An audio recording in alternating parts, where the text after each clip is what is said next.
So it's the season of giving, and I've seen so many gift guides on YouTube lately. I thought it would be fun to do a giving back guide. So that's what we're going to talk about today, all about different ways that you can give back to your community, either through actual donations of money or time, or perhaps items in your home you no longer need, and also other free ways we can give back to people that we love or our communities to help others in need. So I've got my fun Christmas mug here with Santa on it. And what's fun is it even has a little Santa bag on the inside. And I just thought that would be fun to sit down and chat with you all today about how we can give back and to share and help others in this time of the holidays. So stay tuned to hear more tips all about that.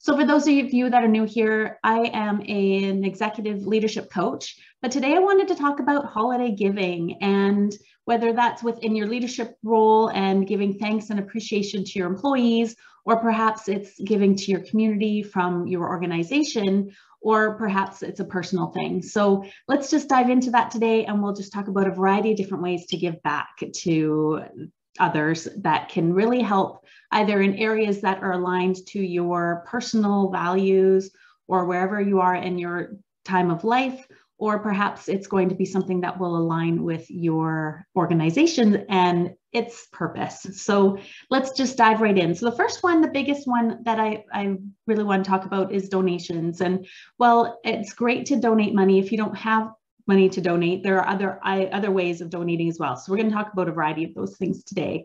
So what I recommend doing is actually picking a meaningful organization or charity that means something to you. Maybe you already have that, but I decided this year to look around to find something new. And I had heard about this whole idea of doing shoebox gifts, and I thought that might be a fun thing. So I came across a couple organizations that looked interesting, and one was something called I Love First Peoples, and it was actually supporting Indigenous people.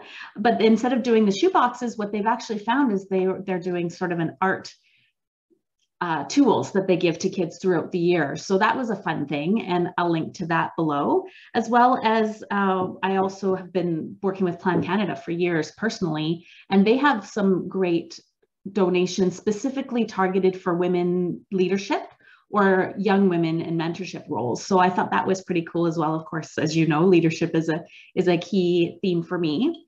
And then personally, we also have a young daughter. So last year we donated to some children, and this year we actually found something local, which is fun. So you could also find something that's local for you that will be especially relevant. And our Beacon Hill little farm, they have a petting zoo, didn't get much patronage this past couple of years because of the pandemic, and so they don't have the funding that they normally do. So we've actually contributed there, which is really fun. So we'll be able to take our daughter and talk about that as she gets older. So that sounded like a neat idea for us this year. There's many other things that you can do. Perhaps you want to donate to fund education. That's also something that's been relevant for me. And I actually got a call from my university as an alumni this year asking for donations, which really was interesting because for years I've been thinking about donating to scholarships because I want to encourage people to get education, especially if it's something that is beyond their means. And so when I looked, their website actually has a ton of different scholarships you can submit to specifically, or you could create your own, or they also have specific funds and projects going on with different themes. So through your educational institutions is another way that you could look at community support through an organization that you're familiar with that way. And then another one would be more around donating used items. So something that I've done for a long time is the Canadian Diabetes Association. For those of you that don't know, I'm located in Canada, in Victoria, BC, and the CDA, or Canadian Diabetes Association, will actually drive around and pick up used clothing and household items from your home, which is super convenient. And they had done a pause for that for a while, but they're back up and running now. So that's something that you can, again, share and give to others, help people that may need it. There can be things like blanket drives or sharing your unused jackets or mittens and scarves at this time of year can be really valuable as well. So there's many places out there that have places you can donate. So it's a matter of just picking and choosing some. So I've gathered a few that I will link below that might help you in your own research. I found that I would have loved to have had a list to go through instead of having to kind of do, you know, a Google search and see what comes up.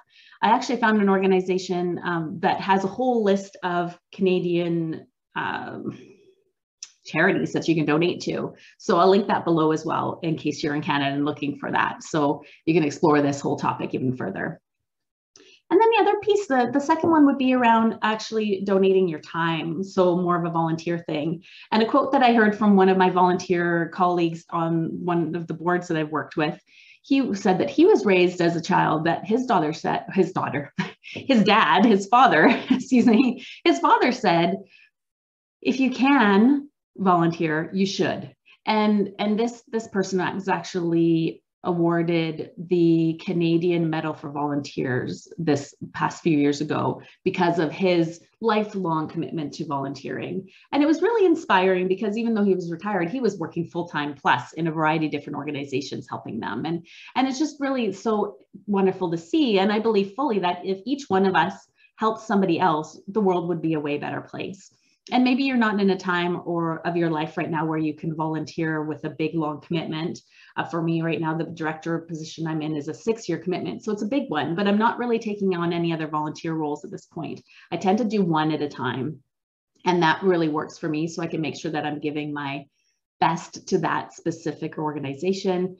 Over the years, I've done canvas striping back when I was 16. I've worked with places like, a horse shelter, a rescue farm for a year, which really wasn't my thing, but it was great to get out with the animals. So it was pretty special.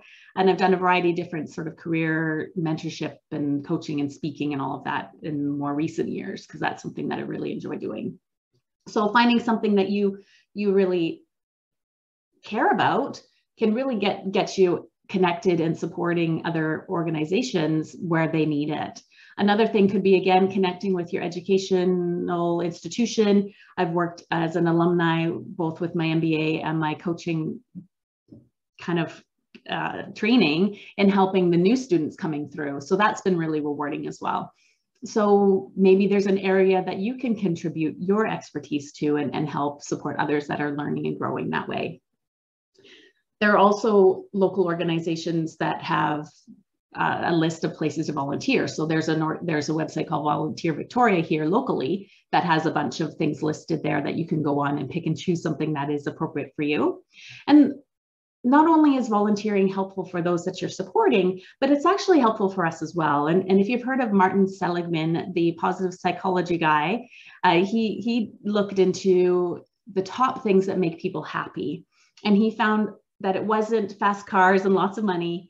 It was simple things like doing something that we love and getting into that flow state, and also contributing back to others and doing something that provides meaning in our lives. And so that was part of his 7 keys to happiness. One of them was giving back. And so I truly believe that to be a fully rounded person and to be fully actualized in our expression of ourselves, giving back is a key piece to that. And then the third area I wanted to talk to you about giving today is giving of your time, of your presence, giving compliments, and sharing gratitude. And so maybe those can be different ones, but anyway, I've lumped them all in together. And so in your leadership role, you can take time to share your gratitude and appreciation with your staff and your colleagues, with your mentors. And one thing that I've really enjoyed using is a formula of thank you for, or I appreciate this. And not just saying that, hey, thanks for being awesome, but to say specifically, thank you for the attention that you provided in submitting this report this week. Because you're able to do that such high quality, we're now not only positioning our organization, our team as one to really respect and to be a leader within our organization, but now our format is being used across the country, for example.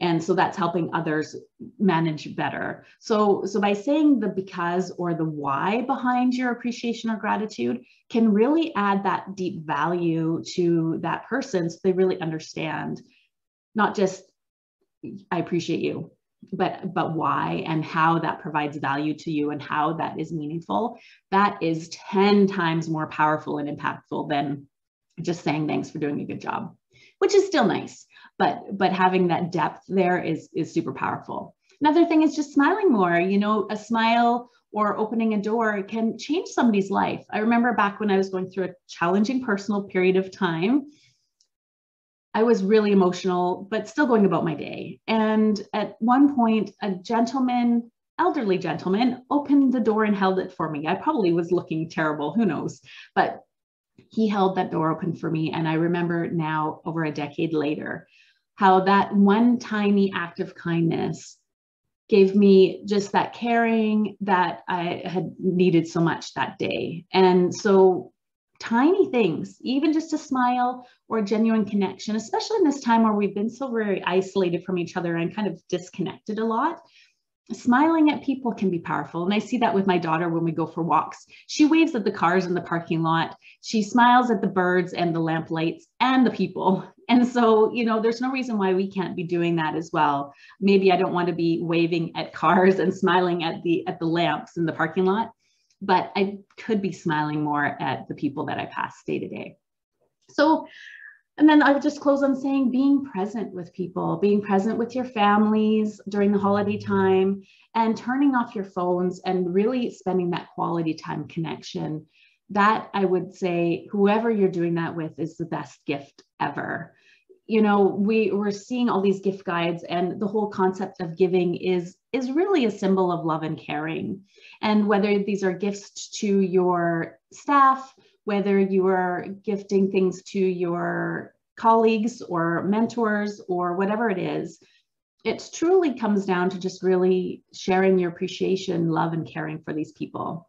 And so that's what I want to close with today with this video, is just reminder to slow down and to be present, to be very present with yourself, with your family, with your colleagues, and with everyone that you connect with in your community, because I truly believe that's the whole point of being human, is to connect with others, and taking the time to do that truly, being truly present is the best gift ever. So I hope you found something today to inspire you to give either a compliment or help other organizations or charities or people that are important to you and mean something to you or to your organization, and see how you can uplift others and share with people across the globe here. So wish you all a happy holiday, and I look forward to hearing from you. If you have any other charities or other ways of giving that you'd like to share, just pop them in the comments below. I'd love to add to my list. I'd like to do this as an annual thing. So I think I'd eventually get around to putting into a blog post, and I can create a collection of content so people can refer to. So have a wonderful holiday, and we'll see you again soon. Bye for now.